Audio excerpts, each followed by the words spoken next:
నిన్న మా working president KTR గారు స్పష్టంగా ఢిల్లీలో చెప్పిర్రు, రాహుల్ గాంధీ ద్వంద్వ వైఖరి విడనాడాలి, 2 నాలుకల ధోరణి విడనాడాలి.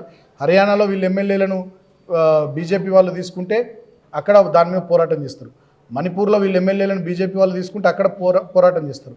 మహారాష్ట్రలో తీసుకుంటే పోరాటం చేస్తారు.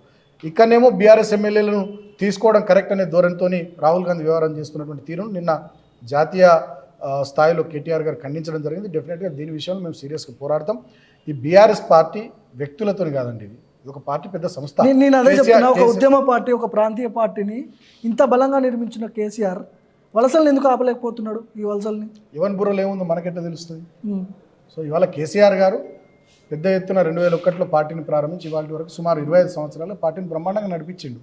ఏదో కొద్దిమంది పోయినంత మాత్రం ఏదో అవుతుందని కాదు. ఆనాడు రాజశేఖర రెడ్డి గారు ముఖ్యమంత్రి ఉన్నప్పుడు కూడా మేము 26 మంది ఎమ్మెల్యేలు ఉంటే మా 10 మంది ఎమ్మెల్యేలను తీసుకొని పోయిండు. మరి మా పార్టీ లేదా, తెలంగాణ రాష్ట్రం రాలేదు.